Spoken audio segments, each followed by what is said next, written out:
Good morning. I hope you're having an amazing morning. Happy Saturday. It's my birthday, and I thought I would start this birthday off by I'm sitting on the balcony in my hotel and just reflecting um, on the goodness of God and um, the 53, yes, count them, 53 years that He has given me on this earth, and the work that I have done, and the work that I must continue to do, to walk in purpose.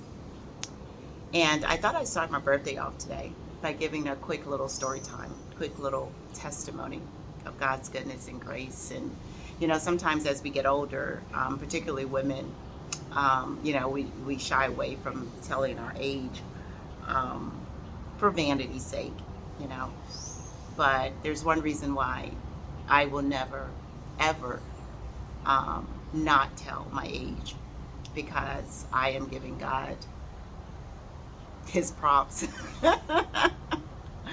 um, so when I was 18 years old, you know how they say sometimes that, I'm not supposed to be here or wasn't supposed to be here.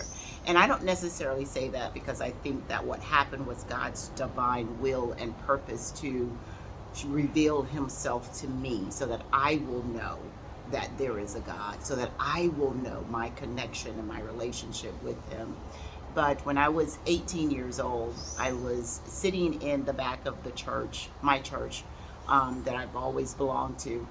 And when you are a church kid, you grow up in church, and particularly those of you who may be apostolic or Pentecostal or holiness, and you know how long church can go. And I was 18, and just to be real straight and honest about it, didn't really want to be there.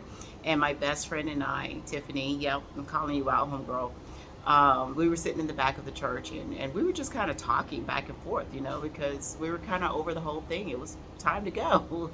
And my pastor, who is a very unconventional man of God, and who I know to be a man of God, um, he was preaching and preaching. And if you know anything about, Pentecostal, apostolic, those types of churches, he was hassling and just kind of in it, and he stopped. He's one of those men of God that will follow God to the T. Like whatever God tells him to do, he's going to do it, no matter how crazy it sounds. And I wasn't paying attention, and he stopped and he called my name. And I thought I was in trouble because we were literally just not paying attention. But he stopped, he called my name, and then he began to pray this most fervent prayer that I still cannot get out of my head. And as he was praying, what I remember, some, 20 plus years ago, 20 plus years ago, what I remember is him saying, "Death, you cannot have her. She belongs to God." And he was talking to the spirit of death, and he was rebuking, and as I say this, I'm getting chills. He was rebuking the spirit of death and basically telling death, "You can't have her," by the authority that God gave him, that he was commanding death to leave me alone.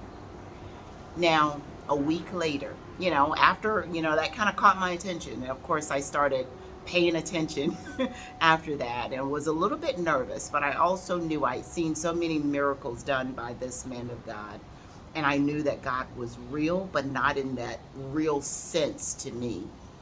And a week later, I was driving to school in Avon Park to now South Florida State College. And I had this decision to make. First of all, I was driving a little bit too fast. I wasn't driving super fast, but it was foggy that morning. So I was driving too fast for the fog, for how foggy it was. And I was coming up, and right in front of me, before I could see anything because of the thick fog, there was this car, this long station wagon in front of me. And in my mind, I remember trying to make a split decision. Could I get over and avoid hitting this car? Because I was going too fast. I was probably going around 50, but it was too fast because the car was literally just kind of stopped in the road on the right side of the road. And I remember thinking split second, can I get over? And I remember seeing this big semi truck, and this is going to be important, this semi truck in front of me. But on the side, when I was looking in the rearview mirror and I wanted to get over, there was this car, this brown car coming up really fast. And I remember thinking, like, all of this was kind of in slow motion, but also super, super fast. I remember thinking, I can get over, right? And avoid hitting this car. But then I made the decision not to. And I just hit this car head on. And my car was totaled. I was in a Mustang GT at that time. My car was totaled. My head went through the windshield. And they came and they took me to the hospital because I was a little bit out of it, but I could hear people around me, asking, is she okay? Hold her head, do this, do that. But I was a little bit out of it. But can I tell you that I walked away from that accident with absolutely no marks, with absolutely nothing. My neck was hurt for a few days, but that was it. No back injuries, no nothing. I walked away from that accident. This was that next Friday from that Sunday where my pastor had prayed for me under the anointing of God. Now, why was the truck and all of that, why was the semi truck and all of that was important? Later on, my pastor said what he saw at that moment, God showed him a vision. At that moment, he saw me going up under a semi truck. And if I had made the decision to cross over into my left lane to try to avoid hitting that car, I would have hit that semi truck that was in front of me. And the car behind me would have hit me, which would have put me right under that semi truck. So that's my story. That's my testimony of how I know God is real. And, maybe you don't have a story like that, but he did that for me to always know that he's real. And that's why I have the personal relationship that I have with him today. So I just want you to know that no matter what's going on in your life, if there is purpose for your life, and I know that there is, God's got you. He's always going to have somebody in the gap to pray for you. He's always going to have an angel somewhere around you to cover you, to protect you. Just know that God's got you. Keep walking in purpose. God bless you.